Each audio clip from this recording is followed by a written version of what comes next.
My name's Angelo, and welcome to We Want Picks. This is the only channel dedicated to UFC fight picks and DraftKings lineups run by MMA insiders and professional fighters. Every week, I join Dan Kramer and Nick Newell, two longtime professional fighters that have fought at the highest levels on the planet, as well as Jacob Lyons, a skinny kid from Indiana. So join us every single week for our full fight card breakdowns, our individual fight card breakdowns, our betting guide, and our DraftKings lineups. Next up at UFC Vegas 24, we have Abdul Razak Alhassan versus Jacob Malkoun. This is another very lopsided fight as far as the odds are concerned. DraftKings feels the same way. I think Malkoun is the cheapest, most inexpensive person on the card. I could be wrong, but he's definitely at the bottom of that list. You don't often see people at the 6,000 range. So this is an interesting one. Jacob, I'll let you go first here. What are your thoughts here? How do you see this one going?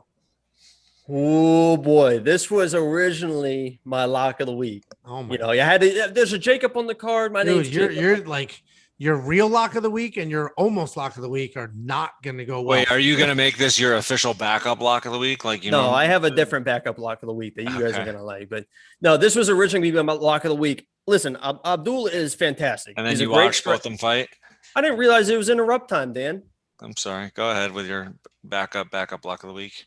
Anyway, Abdul, fantastic fighter. He's got 10 wins. I think they're all TKO, KO. Here's where it worries me a little bit. I see in him a little bit of Cody Garbrandt. And by that, I mean, when he thinks someone's hurt, it just drop the hands and throw wild hooks.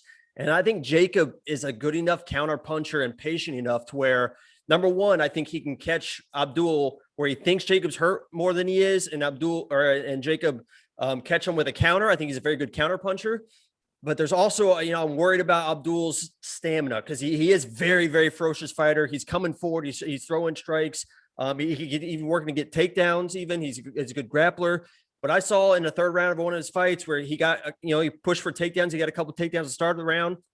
And then the last 2 minutes, he's on his back where he's just not really doing anything. So cardio worries me a little bit. I think Jacob, if he can be patient enough and counter those big shots from Abdul early, I see a little, like I said, I see Garbrandt and Abdul to where he gets a little over aggressive, drops his hands and comes forward. I think Jacob can either catch him or withstand enough in and out to get to the third round. And then anything's up for grabs at that point. So I have Jacob winning, late, basically because Abdul is just so tired. So that was my almost lock of the week. But I think Jacob wins this fight. He's not in my lineup because I have my lock of the week in there as my big underdog. But I think he's even good value at $6,900. And you base all of that off of the 18 seconds of UFC fight time he had before he was put out? What? Jacob Malkoun was knocked out in 18 seconds. He's like, "What? Don't be ridiculous." He's like, "Don't be ridiculous." I didn't watch any fights. I'm like, was that his only fight? I mean, I read this. Basically, he has 5 fights. One of them was 18 seconds long. So yeah. So here, the way I see it, man, I think Abdul Razak Alhassan is just a much better striker with more power, more technical, and Jacob Malkoun doesn't have the power to knock out Abdul and doesn't have the wrestling to take him down if he needs to. So I just don't see a path to victory at all for Jacob Malkoun. But myself, the odds makers, and the rest of the world could be wrong. Dan, what are your thoughts? No, I agree. When I saw the matchup at first, I was like, all right, Al Hassan, that guy hits hard. Who's he fighting? 4-1. I'm like, there's got to be a catch. Maybe this guy was like a glory kickboxer, or I was like, it just seemed like a little bit of a mismatch when you look at it on paper. And then I, realized he trains out of the same camp as Robert Whittaker. So I was like, oh, maybe this guy looks really good. He's a killer. So, anyways, I'll start with Al Hassan just because, there's plenty of tape on him. And I mean, the guy just throws bombs. I mean, he did lose his last two, but, he got knocked out cold. That was only in November too. And he was knocked out like for 10 minutes on the mat. So, I mean, that was a bad knockout.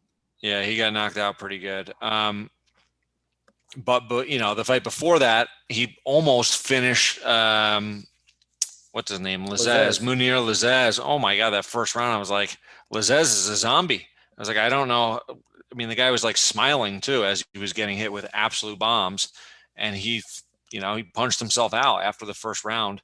He was gassed, and Lazzez took over. And I think it was two things. He gassed himself out. That was one, and two, Lazzez ended up being kind of way better and more versatile than people thought in that fight. So it's always easy to look like a superstar when your opponent's gassed, but I think he surprised a lot of people in that fight.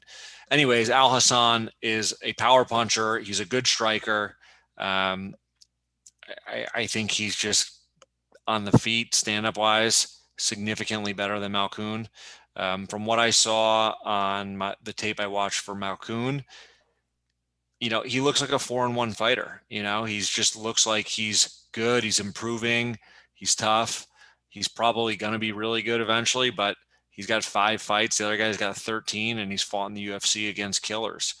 I mean, Alhassan has beaten Nico Price. He beat Sabah Homasi, who's one of my good friends and very, very good. He's actually fighting this week in Bellator and been on a tear. So Alhassan has some legit wins against top-level competition. And Malkoun, I looked at the guys he fought. They're kind of like regional guys in Australia, and stylistically, he looks like a decent, good striker, but his defense just doesn't look there. He keeps his hands low. He brings them right back to his chest. As far as grappling goes, he did shoot some takedowns in the fight, but nothing looked like crazy impressive wrestling. And he did get taken down. This is his fight 2 fights ago against Tamesi in Australia. So, again, regional fight, it was competitive. It wasn't like he's walking through guys. So I just think Alhassan is going to come out and put a big bomb on him and put him away probably early. I will say, though, if it does go to later rounds, you never know because Alhassan could get tired. But I've got to imagine after that Lazzez fight, he's like, all right, I can't let that happen again. I'm not going to go for broke in the first round. I'm not going to, blow my load first round and not be able to recover. So I would imagine we'll see a more calculated but still very powerful Alhassan, and I think he's going to win this fight. Yeah, it'll be interesting just to see what happens, but yeah, I think it's pretty one-sided fight. And as you mentioned, I just don't see how Malkoun wins it. Anybody has a puncher's chance in a fight, so that's always possible, but he doesn't have the wrestling to mix it up if he needs to, and he's not the more technical striker, so he's not going to win a straight-up striking battle unless he just bites down and wings punches. So this is pretty, to me, this is a pretty straightforward fight. Nick, who's not here because he's in training camp, he has a fight coming up. We can't announce it just yet. He also picked Alhassan. So you're on an island, Jacob, and he just texted me and said he's going with Jacob. Okay. We'll watch you in the live stream just completely melt down when your backup lock of the week gets smoked.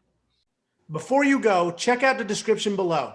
In there, we have links to our Facebook, our Twitter, our Instagram, and more importantly, to our DraftKings League.